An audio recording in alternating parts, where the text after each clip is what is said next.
ministrar nesta manhã no livro de 2 Crônicas, capítulo 7 e o versículo 14. Se o meu povo, que se chama pelo meu nome, se humilhar, orar e buscar a minha face, e se converter dos seus maus caminhos, então eu ouvirei dos céus, perdoarei os seus pecados e sararei a sua terra. Agora estão abertos os meus olhos, atento, e os meus ouvidos a oração que fizer neste lugar. Escolhi, consagrei este templo para que o meu nome esteja nele perpetuamente. Neles estarão fixos os meus olhos, o meu coração, todos os dias.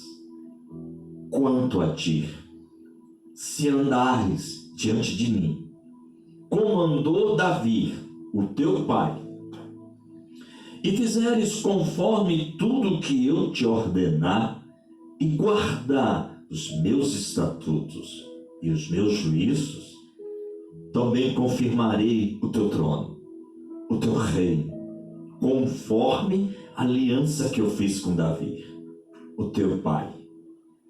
Mas se tu afastar e se desviare deste templo e da minha palavra e dos meus estatutos, e se vir a outros deuses e vos prostrar-te diante deles, então arrancarei a Israel a minha terra e lançarei da minha presença este templo, e farei com que seja provérbio o motivo de zombaria entre todos os povos. E deste tempo, então, exaltado, qualquer que passar por ele se espantará perguntando: por que fez o Senhor assim essa terra e com esse templo? E eu vou responder: porque abandonaram o Senhor.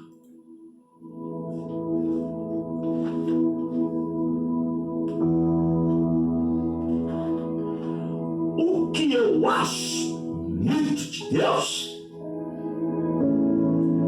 é a maneira como esse Deus, ele trabalha. Fique atento, porque nesta manhã é palavra revelada. Nós vamos descodificar aqui segredos e descortinar os céus. Louvado seja Deus. Estamos num momento muito importante nos tempos de hoje. É impressionante que a palavra ela está sempre atualizada. Você vê que Deus dá uma resposta a Salomão quando o templo ficou pronto.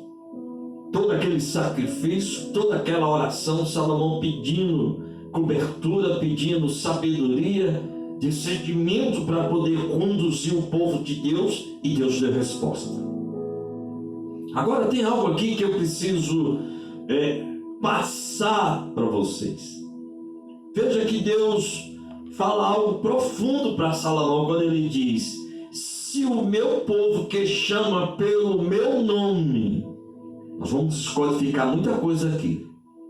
Primeiro ele diz: se humilhar. Depois ele diz: orar. Depois ele fala: buscar a minha face e se converter dos seus caminhos. Então eu vejo Deus pedindo 4 coisas. Primeiro, humilhar. Segundo, orar. Terceiro, buscar a minha face. Quarto, se converter dos seus pecados. Então, são 4 coisas que Deus está pedindo? Para ele responder em 3. Olha que coisa tremenda. Aí ele diz: então eu ouvirei dos céus, 1, perdoarei 2 e sararei 3. Então você vê que Deus pede sempre, está pedindo 4 coisas para responder em 3. Então 4 com 3, 7.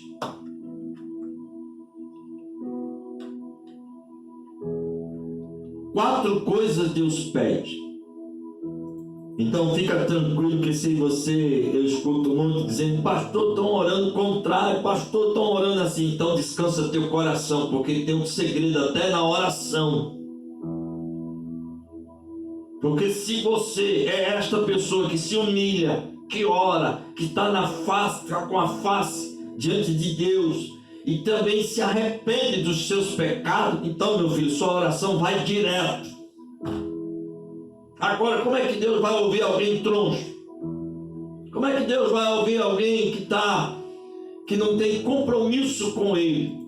Você vê que quando eu li aqui o capítulo, você vê que Deus dá um recado para Salomão. Olha, Salomão, se tu fazer o que teu pai fez, já chamou a lembrança do pai, se tu colocar em prática a minha palavra, teu trono será honrado, a tua vida será honrada. Agora tem uma coisa: se tu se desviar, se tu adorar outros deuses, então, meu filho, eu me distancio, o meu olhar já não vai mais ser presente neste lugar, a minha presença não vai ser mais. E quando todos perguntarem por que Deus permitiu isso, eu vejo muito isso nos tempos de hoje: Senhor, por que o Senhor deixou acontecer isso? Tem algum motivo, porque Deus não se distancia à toa. Deus está dando aqui uma dica para mim, para você, para ficar na presença dEle. Então você vê que Deus dá uma orientação para Salomão.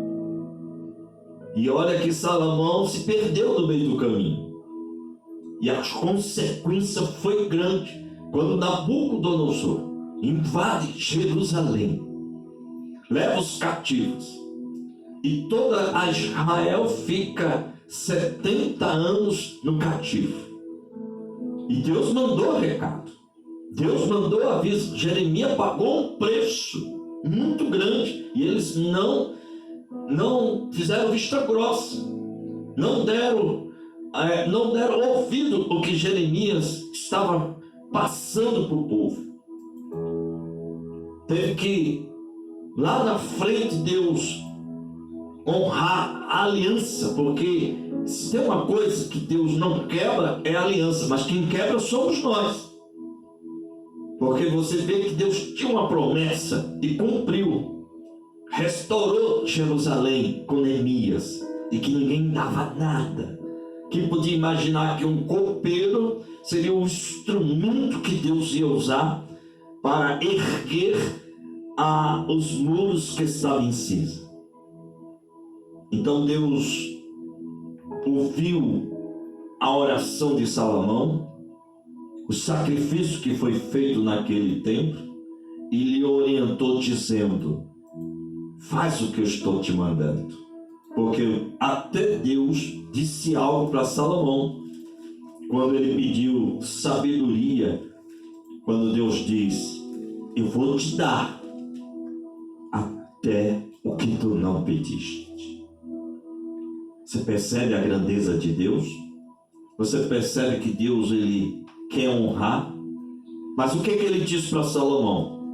Mas se tu colocar em prática a minha palavra, eu prolongo os teus dias. Sabe o que significa? Não tem como a sua vida dar errado. Não tem como o final da sua história ser uma história contrária e negativa. Não tem como sua vida, mesmo com os altos e baixos, mas o Senhor estará sempre lhe dando fôlego, vida, ânimo, coragem.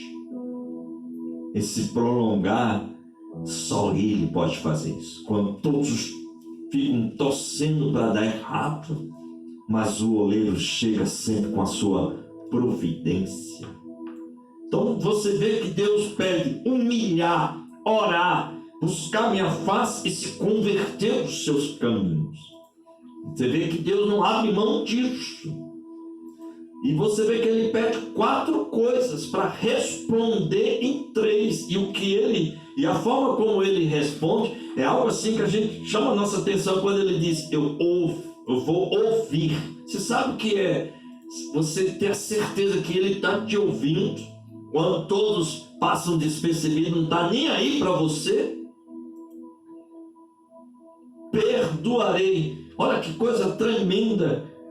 Receber o perdão de Deus diante de tantos erros e falhas que nós temos. E sararei, ou seja, ele realmente não faz a obra pela metade, é completa. O que Deus dá o recado para Salomão, dizendo: agora, se virarem as costas e procurar outros deuses, eu não estou mais aí. E outra coisa que me chama a atenção foi como Deus fala para Salomão: Salomão, eu escolhi esse templo e os meus olhos estão fixos e também o meu coração. Veja como Deus se doa, veja como Deus se faz presente. Por isso que a casa de Deus tem que ter respeito. Eu vejo hoje as pessoas parecem que não têm mais reverência. A casa de Deus é uma coisa muito séria. Você sabe o que é a presença de Deus, a presença do Espírito Santo naquele lugar? E às vezes as pessoas querem trazer as coisas de fora para dentro da casa do Senhor, achando que o mundo mudou, é moderno. Não, meu filho. Quando Moisés chega no monte, a primeira coisa que Deus diz: tira tuas sandálias, este lugar é santo, a minha glória está neste lugar. E essa sandália é do Egito. O que é do Egito fica no Egito, o que é do mundo fica no mundo, mas as coisas de Deus tem que se levar muito a sério. E eu vejo aí em alguns lugares as pessoas misturando, trazendo modinha, fazendo da casa de Deus um show. Tem que ter respeito. Pode até me chamar de quadrado, pode até estar chamando você de quadrado, mas as coisas de Deus a gente precisa valorizar. E é por conta desse modernismo que a gente está vendo aí as pessoas não levando a sério os ensinamentos. Veja que Deus diz: os meus olhos estarão neste lugar. Mas veja o que começou falando: se esse povo buscar minha face, se humilhar, se arrepender e orar. Há uma necessidade que Deus tenha, que a gente se arrependa, que a gente se distancie do mal, que a gente procure fazer a coisa certa, até para que o inimigo não venha passar na cara. Ó, tá vendo? Tá na igreja, mas pinta e borda. Eu já ouvi muito isso. Tá na igreja, mas tá bebendo, tá nos bares, tá nas boates, tá fumando, tá mentindo, tá roubando, tá se prostituindo. Eu ouvi muito isso. Eu quero ser crente desse jeito. Aí faz uma mistura, uma confusão na cabeça de muitos. E eu vejo aqui Deus mandando a gente se converter de verdade, juntar os pés e ter uma postura diante dele, para que ele possa nos honrar, nos abençoar. Você vê que Jó, com toda notícia ruim, com tudo que aconteceu contra ele, a mulher dele disse: tu ainda conserva a tua integridade? Isso foi muito forte, porque ela viu que aquele homem, independente de qualquer situação, ele não perdeu a comunhão, ele não perdeu a fé. Se este povo que chama pelo meu nome, Deus está falando comigo e contigo. Então Deus tem o seu povo, ele separa a gente. Você é separado por Deus. Orar. Olha a importância da oração. Não deixe de orar. Buscar a minha face. Deus sente falta de você. Se converter dos seus maus caminhos. Por isso que eu gosto do Salmo 1. Deixa eu ler aqui para vocês, a reforçar. Se converter dos seus maus caminhos. Olha o que diz o Salmo 1. Olha como é forte. Bem-aventurado o homem que não anda segundo os conselhos dos ímpios, nem se detém nos caminhos dos pecadores, nem se assenta nas rodas dos escarnecedores. Antes, tem a satisfação na lei do Senhor. Na sua lei ele medita de dia e de noite. Olha o segredo. Agora, olha o resultado de tudo isso se colocarmos em prática. Será como uma árvore plantada junto a correntes de águas que dá o seu fruto na estação própria, cujas folhas não caem, e tudo o que fizer prosperará. Faz o que Deus está te mandando, que você vai ver que a sua vida será diferente dos outros. Pode estar dando errado para algum, mas se você está debaixo da mão do oleiro e fazendo o que ele manda, não tem como dar errado, porque o próprio Deus se encarrega em me ajudar. Isaías 45:2. Eu irei adiante de ti, endireitarei os caminhos tortos, quebrarei os ferrolhos de ferros e dar-te-ei a nós os tesouros que estão escondidos nas trevas. Quando nós verdadeiramente nos colocamos debaixo da mão do oleiro, como diz o Salmo 91, e fazemos o que o verso 9 chama a nossa atenção. Se fizeres o Senhor o teu refúgio e o Altíssimo a tua habitação. Olha o que diz o verso 10. Nenhum mal te sucederá, e nem praga alguma chegará na tua tenda. Está aí o segredo de se humilhar, de orar, de se arrepender, de estar buscando a face do Senhor.